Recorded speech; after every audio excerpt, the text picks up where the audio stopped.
జై శ్రీరామ్. శ్రీమాత్రే నమః. శ్రీ గురుభ్యో నమః. 2025 సంవత్సరం సెప్టెంబర్ 21వ తారీఖు నుంచి 2025 సంవత్సరం సెప్టెంబర్ 27వ తారీఖు వరకు ఈ వారం యొక్క గోచార గ్రహస్థితుల ఫలితాలు ద్వాదశ రాశుల వాళ్ళకి ఏ విధంగా ఉండబోతున్నాయి? గోచారంలో ఉన్న గ్రహాలు వాటి ఫలితాలు తెలుసుకోవడానికి ముందుగా అసలు గోచారంలో గ్రహాలు ఏ ఏ రాశుల్లో స్థితులై ఉన్నారో మొదటగా మనం పరిశీలిద్దాం. మిథున రాశిలో గురు భగవానుడి యొక్క సంచారము, సింహరాశిలో శుక్రాచార్యుల వారి సంచారము, కేతు భగవానుని సంచారము, కన్యా రాశిలో సూర్యనారాయణమూర్తి సంచారము, బుధ భగవానుడి సంచారము, తులారాశిలో మంగళ సంచారము, కుంభరాశిలో రాహుదేవుని సంచారము, చివరిదైన మీనరాశిలో వక్రించిన శనీశ్వరుని సంచారము. వారంలో 4 రాశుల్ని చుట్టి వస్తాడు చంద్ర భగవానుడు. ప్రతి గ్రహానికి మినిమం ఎంత ఫాస్ట్గా తిరిగే ప్లానెట్ అయినా ఒక నెల రోజులు లేదా 26 రోజులు అలా పడుతుంది. కానీ చంద్ర భగవానుడు వారంలో 4 రాశుల్ని చుట్టబెడతాడు. ఈ వారంలో సింహరాశి మొదలుకొని వృశ్చిక రాశి వరకు కూడా ఆయన సంచారం సాగుతుంది. ఇవి గోచారాల్లో ఉన్న గ్రహాల యొక్క గమనాలు.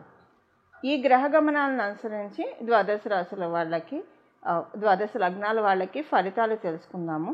ఈ ఫలితాలు తెలుసుకోవడానికి ముందుగా ఈ వారము ద్వాదశ రాశుల్లో ఏదైనా ఒక గోచార గ్రహ గమనాల్లో ఏదైనా ఒక ప్రత్యేకాంశం ఉందా అంటే క్రితం వారం తెలుసుకున్న ప్రత్యేకాంశమే అదే బుధాదిత్య యోగం. కన్యా రాశిలో జరుగుతున్న బుధాదిత్య యోగము ప్రతి రాశి వాళ్ళకి కూడా ఏ రకమైన మంచి జరుగుతుంది రాబోయే 3 నెలల్లో అన్న విషయాన్ని మనం క్రితం వీడియోలో తెలుసుకున్నాం. అంటే పోయిన వారం వీడియోలో వార ఫలాల్లో తెలుసుకున్నాము. ఇప్పుడు ఈ వారము గోచార గ్రహస్థితులు అందరికీ ఎలాంటి ఫలితాన్ని కలిగిస్తున్నాయి అన్న అంశాన్ని మనం తెలుసుకుందాం. అలాగే పోయిన వారం మనకి 4 గ్రహాల నుంచి లాభంలో గురుడు ఉండడము, గురువు నుంచి తృతీయ స్థానంలో ఒక్కరోజు 4 గ్రహాలు సంచారం చేశాయి. అదొక చాలా విశేషాంశం కూడా పోయిన వారం ఉంది. ఈ వారం బుధాదిత్య యోగము, అది రాశి దృష్టితో గురు భగవానుడు బృహస్పతి వీక్షిస్తున్న బుధాదిత్య యోగము ప్రత్యేకాంశము ద్వాదశ రాశుల వాళ్ళకి, ద్వాదశ లగ్నాల వాళ్ళకి. ఇప్పుడు మనము ఏ ఏ రాశుల వాళ్ళకి ఈ వారం ఎలాంటి ఫలితాలు ఉండబోతున్నాయి అన్న విషయాన్ని మనం తెలుసుకుందాం. మకర రాశి, మకర లగ్నంలో పుట్టిన వాళ్ళకి మీరు వివాహ ప్రయత్నాలు చేస్తూ ఉంటే ఈ వారము అనుకూలంగా ఉంది. భగవంతుడి ఆశీస్సులతోటి చాలా చక్కగా వెళ్తుంది. అలాగే మీరు అంటే మీ జన్మజాతకంలో వివాహ స్థానం బలంగా ఉంటే ఇది ఇంకా ప్లస్ అవుతుంది. మీరు వివాహితులు అయ్యి ఉంటే మీకు మీ జీవిత భాగస్వామికి ఒక చక్కటి అండర్స్టాండింగ్ ఉంటుంది, చక్కగా ఉంటుంది, వివాహ బంధం బలోపేతంగా ఉన్నట్లు ఉంటుంది. అలాగే మీ జీవిత భాగస్వామికి ఏమైనా హెల్త్ ఇష్యూస్ ఉంటే అది లేదా ఆర్థికంగా దేనికైనా ఇబ్బంది పడుతూ ఉంటే అవి కూడా సెటరేట్ అయ్యే శుభ సమయం. సో వివాహం చేసుకున్న వాళ్ళకి, వివాహితులకి, అలాగే వివాహ ప్రయత్నం చేసే వాళ్ళకి ఇద్దరికీ కూడా చాలా మంచి శుభ ఫలితాలను గోచారంలో ఉన్న గ్రహస్థితులు కలగజేస్తున్నాయి. మీరు ఉద్యోగస్తులు అయితే ఉద్యోగస్తులకి కొంచెము ఉద్యోగ స్థానాల్లో ఆర్గ్యుమెంట్స్ ఎక్కువగా ఉంటాయి. ఎంతసేపు మిమ్మల్ని మీరు ప్రూవ్ చేసుకోవాలా అన్నట్లు కొన్ని టెస్టింగ్ విషయాలు మీరు బాగా ఎక్కువగా చూస్తారు. ఇది మీకు మనసులో చాలా బాధను కలగజేస్తుంది. కొంచెం ట్రిగర్ అవుతారు ఈ విషయాలకి, మీరు చాలా ఎక్కువగా ట్రిగర్ అవుతారు ఉద్యోగస్తులు. కానీ మీకు ఉద్యోగానికి వచ్చే ఎఫెక్ట్ కూడా ఏముండదో, అంతా నార్మల్గానే ఉంటుంది. కొంచెం హీట్ మూమెంట్స్ అయితే ఉద్యోగ స్థలంలో ఉంటాయి. అది పరిస్థితుల రీత్యా వచ్చేవి, కానీ అన్నీ అవే సెట్ అయిపోతాయి. ఈ వారం వరకు కొంచెం ఇలా ఉంటుంది. ఆల్రెడీ మీరు ఉద్యోగస్తులు అయితే లాస్ట్ వీక్ కూడా మీరు ఇలాంటివి చూసే అవకాశం డెఫినెట్గా ఉంది. ఇది ఉద్యోగస్తులకి. వ్యాపారస్తులకి అనుకూలంగానే ఉంది. వ్యాపారస్తులకి ఈ వారము స్టార్టింగ్ చాలా అనుకూలంగా అనిపిస్తుంది, చాలా హ్యాపీగా ఉంటుంది. ఈ వారము ఒక రకంగా చెప్పాలంటే బుధవారం వరకు కూడా బాగానే ఉంటారు. బుధవారం నుంచి ఎందుకో లో అయిపోయినట్లు అనిపిస్తుంది, డల్గా అయిపోయినట్లు అనిపిస్తుంది, ఎనర్జీ ఉండదు, ఉత్సాహం ఉండదు. అలాగని ఆరోగ్య సమస్యలు కూడా ఏమి ఉండదు, అన్నీ బాగానే చేసుకుంటూనే ఉంటారు వ్యాపారం. కానీ ఇప్పుడు ఇవాళ ఇది చేద్దామా, రిలాక్స్ అవుదాంలే అలా అనిపిస్తూ ఉంటుంది. ఓ రకంగా ఒక తమో గుణం కొంచెం మిమ్మల్ని ఇబ్బంది పెడుతుంది ఈ వారం బుధవారం నుంచి చివరి వరకు కూడా. కొంచెం ఆగిపోతారు. సో ఇది 2 గ్రౌండ్స్. ఒకటి కొంచెం మీకు ఓపిక లేక, లేదంటే ఆరోగ్యం బాగానన్నా కొంచెం బద్ధకించవచ్చు ఒకటి. సెకండ్ థింగ్, బద్ధకం కాకపోయినా ఎందుకు ఒక స్టెప్ తీసుకోవాలంటే, ఏదైనా బిజినెస్లో మీరు డే టు డే ఇప్పటిదాకా చేసిన బిజినెస్ అయినా ఇప్పుడు ఇది చెయ్యాలంటే ఆలోచిస్తూ ఉంటారు డే టు డే చేసే. సపోజ్ మీకు ఒక రిటైల్ షాప్ ఉందనుకోండి, మీరు ఆ షాపు తెరవడానికి వెళ్ళినప్పుడు ఎందుకో మీకు ఒక బెరుగ్గా అనిపిస్తుంది. అక్కడ మీరు ఆ రోజంతా అయ్యే లోపల వచ్చేవాళ్ళు కూడా మీ దగ్గరికి అలానే వస్తారు. ఏదో ఒకటి యక్ష ప్రశ్నలు వేసి చంపేవాళ్ళు ఎక్కువ మంది, అంటే యక్ష ప్రశ్నలు వేసి విసిగించే వాళ్ళు ఎక్కువ మంది ఉంటారు. అది మీకు చాలా తలకాయ నొప్పిస్తుంది. అందువల్ల ఏంటంటే నెక్స్ట్ డే మీరు మళ్ళీ ఇవాళ వెళ్తే ఇవాళ ఎలాంటి వాళ్ళు వస్తారంటే, మీకు ఎగ్జాంపుల్కి చెప్తున్నాను, అలా ఉంటుంది.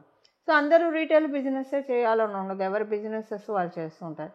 ఈ చేసే వాళ్ళకు కూడా ఒకరోజు ఇలాంటి ఇన్సిడెంట్ చూడటం వల్ల చప్పగా నీరు గారిపోయి ఇంకో రోజు ఏదైనా చేసి ఏదైనా చేయాలంటే బిజినెస్ పరంగా స్టెప్స్ తీసుకోవాలన్నా డైలీ బిజినెస్ అయినా ఆలోచనలోకి వెళ్ళిపోతారు. మైండ్ అంతా కొంచెం స్థిరంగా అనిపించదు.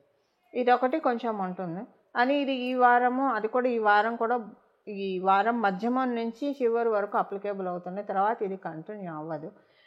కొంచెం ఎందుకు ఒక బెలూన్ నుంచి గాలి తీసేస్తే ఎలాగ వెళ్తుందో అలా అనిపిస్తుంది. అలాగని వ్యాపారం ఏం మందగించదు, నార్మల్గానే ఉంటుంది. మీ మైండ్కి సైకలాజికల్గా అలా అనిపిస్తుంది. ఇది వ్యాపారస్తులకి. మీరు విద్యార్థినులు అయితే చాలా చక్కటి శుభ సమయము, బాగుంది మీకు. విద్యార్థినులందరికీ కూడా ఫోకస్డ్గా ఉంటారు. కాకపోతే మీకు ఏదైనా మతిమరుపుతోటి మీరు ఇబ్బంది పడుతూ ఉంటే వాటిని కూడా జయించే అవకాశం చాలా ఎక్కువగా ఉంటుంది ఈ వారం. అటెన్షన్ ఆఫ్ మైండ్ ఎక్కువగా ఉంటుంది, ఫోకస్డ్గా ఉంటారు. మీరు గర్భిణీ స్త్రీలు అయితే సేమ్ మీకు ఇదే పాయింట్ అప్లికేబిలిటీ ఉంటుంది. అన్ని విషయాలు బాగా మెమరైజ్ చేసుకుంటూ ఉంటారు. అన్ని విషయాల్లో అటెన్షన్ చాలా ఎక్కువగా ఉంటుంది. చేసే పని మీద శ్రద్ధ ఎక్కువగా ఉంటుంది. ఈ వారం ఏంటంటే కొంచెం బాగా హ్యాపీగా మీకు జరుగుతుంది, ఎంజాయ్ చేస్తారు, చిల్ అవుతారని చెప్పాలి గర్భిణీ స్త్రీలు. మీరు సీనియర్ సిటిజన్స్ అయితే కనుక సీనియర్ సిటిజన్స్కి చాలా అనుకూలంగా ఉంది. సీనియర్ సిటిజన్స్కి ఏంటంటే అనుకూలంగా ఉంది. కొంత మీకు ఏదైనా పైకం రావాల్సింది ఉంటే, ఎక్కడి నుంచైనా బకాయిలు రావాల్సిన ఉండి రాకుండా మీరు ఇబ్బంది పడుతూ ఉంటే ఈ వారం మీకు వాళ్ళ నుంచి ఒక ఫోన్ కాల్ రావడము, వాళ్ళు ఇస్తారని కాన్ఫిడెన్స్ మీకు రావడం, లేదా డైరెక్ట్గా వాళ్ళు డబ్బులు తీసుకొని మీ దగ్గరికి రావడము, అది మళ్ళీ మీ జన్మజాతకాన్ని అనుసరించి ఆధారపడి ఉంటుంది. ఇలాంటిది ఏదైనా మనశ్శాంతిగా ఉంటుంది. అందరికీ బకాయిలు ఉండాలని ఉండదు. సో ఎవరికైనా సరే మనశ్శాంతి ఈ వారం బాగుంది సీనియర్ సిటిజన్స్.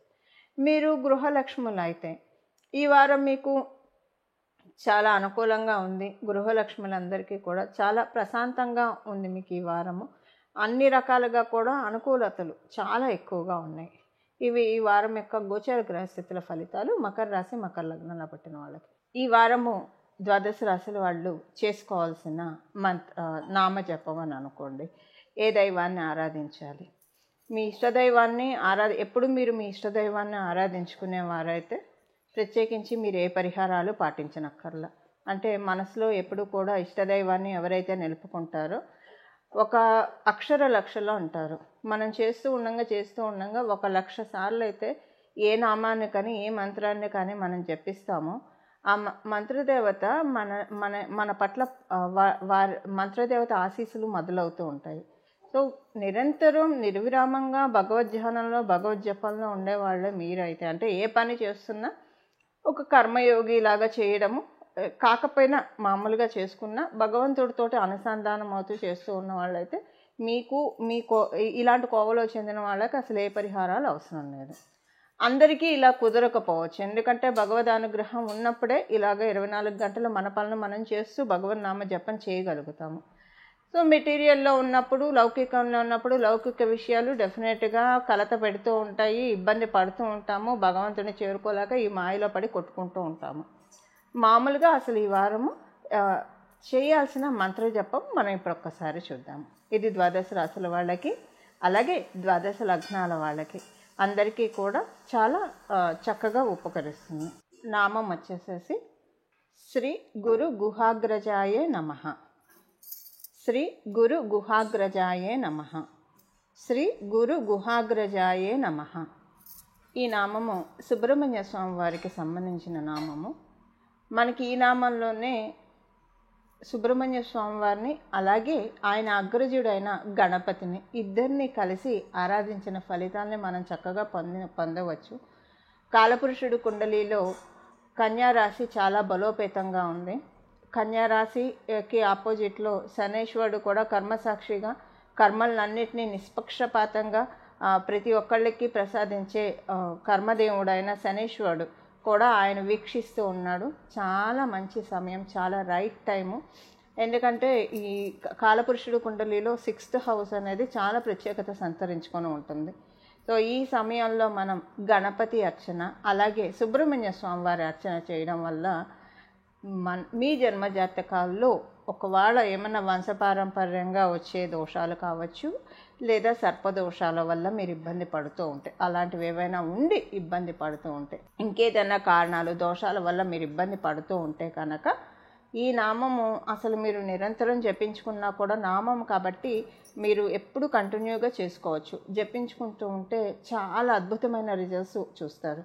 ఇప్పుడు శనేశ్వరుడు కూడా ఆయన కర్మకారకుడు కాబట్టి మనం ఏమేమి కర్మలు చేస్తున్నాం అంటే, మనము ఉత్తగా మన పనులు మనం చేసుకుంటూ వెళ్తున్నామా, లేదా భగవన్నామ జపం చేయడం కూడా ఒక కర్మే.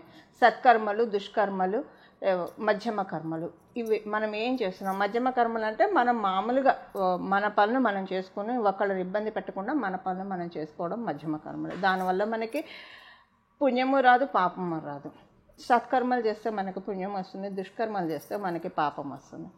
సో ఇప్పుడు గోచారంలో శనేశ్వరుడు చక్కగా అందరినీ వీక్షిస్తూ ఉన్నాడు, కన్యారాశిని వీక్షిస్తూ ఉన్నాడు. సో మన కర్మబంధలాన్ని తొలగించడానికి ఆయన సంసిద్ధంగా ఉన్నాడు.